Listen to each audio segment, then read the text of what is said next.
Good morning to all. Welcome to today's class. Yesterday we have learned from egg to cocoon.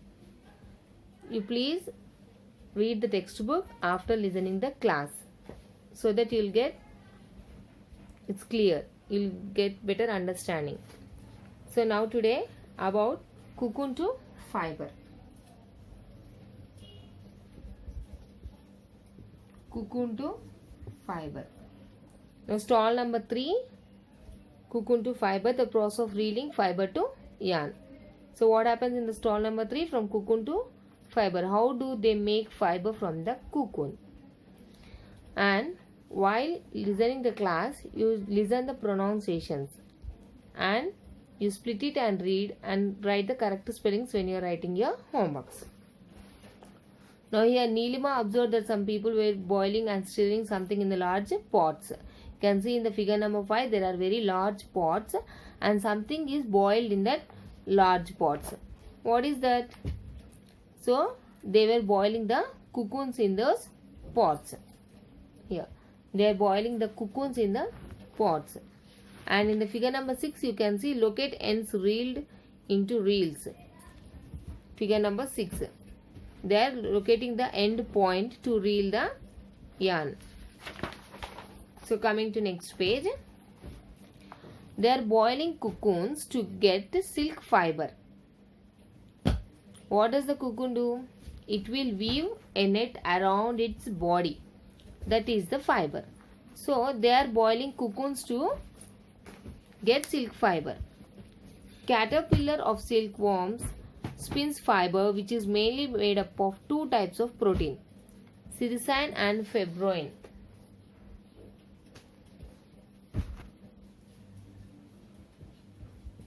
Sericin and fibroin.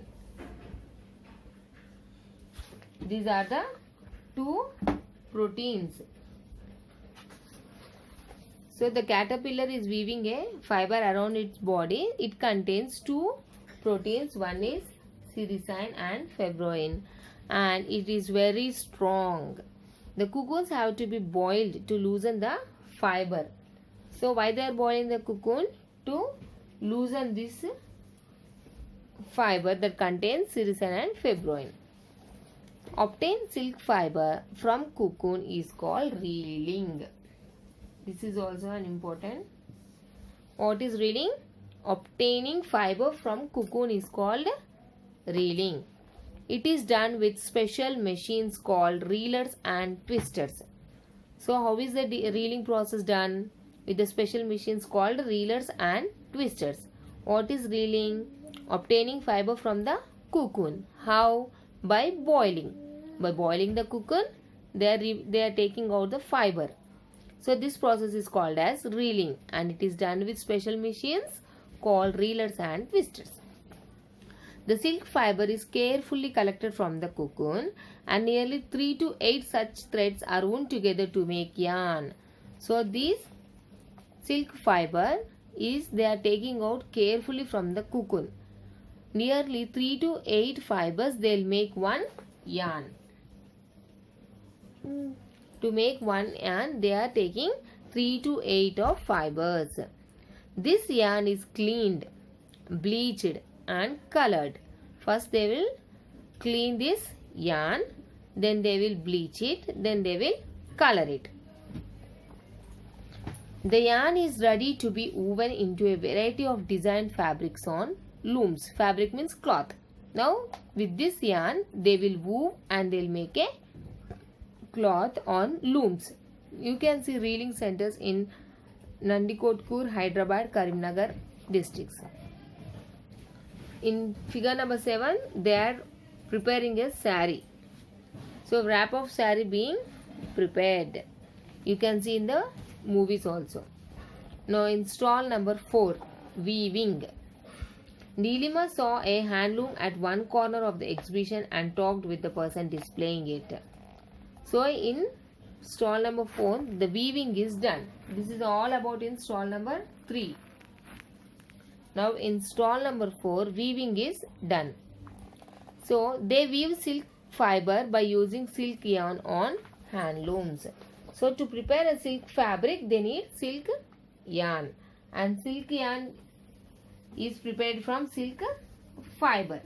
They'll take 3 to 8 fibers and they'll prepare a yarn.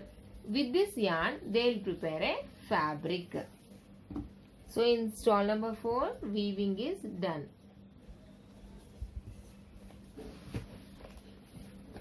Silk fabric by using silk yarn on handlooms. On handlooms, they'll place all the silk yarns and they'll make a silk fabric.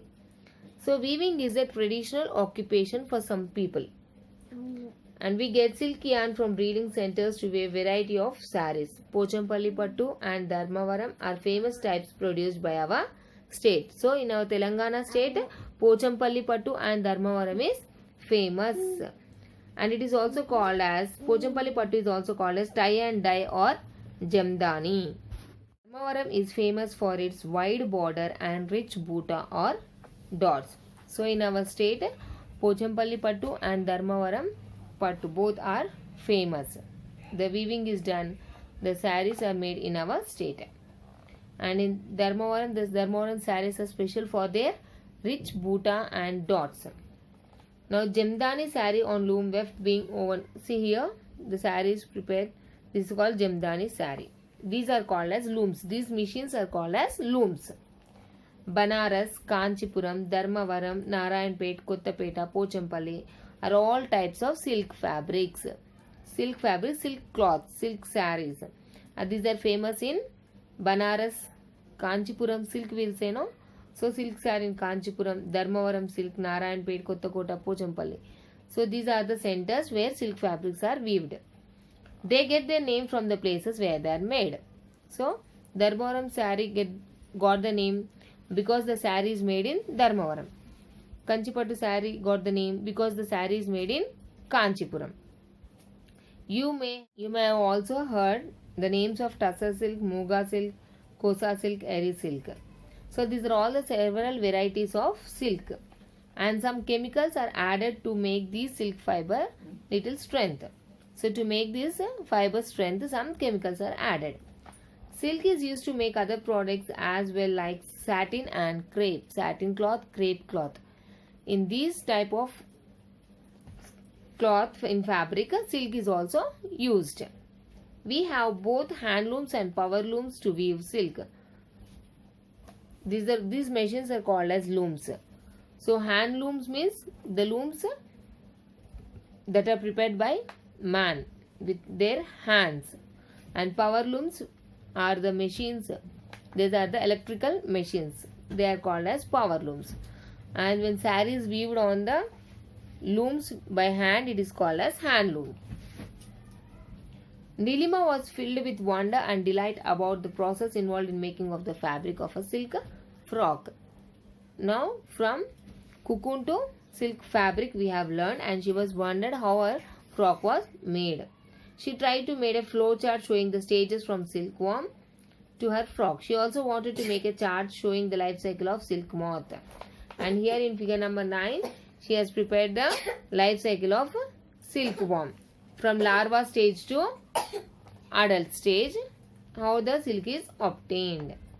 So till now we have finished about the stall number 4 and 3. That is cocoon to fiber stage and weaving stage. They have shown cocoon to fiber in stall number 3, and in stall number 4 they have showed about the weaving. And we have learned lot of things today, that they have boiled the cocoons to get the fiber, and from silk fiber yarn is prepared. From the yarn the silk fabric is prepared, and it is done on the looms. Two types of looms are there. One is hand loom, that is prepared by man, and one is power looms prepared by electricity. And Pochampalli Pattu, because it is made in Pochampalli, so it is called as Pochampalli Pattu. According to their state, they got their names. And crepe and satin cloths, silk is used to prepare these two types of fabrics, because they are adding some chemicals to. Very important thing is the life cycle of silk moth diagram. And your homework is to draw this picture very neatly in your notebook, and again write the hard words from the page number 22 and 21. from page number 21 and 22. Underline the hard words and write it one time in your notebook neatly, as well as draw the picture of life cycle of silk moth. This is your homework today. Thank you.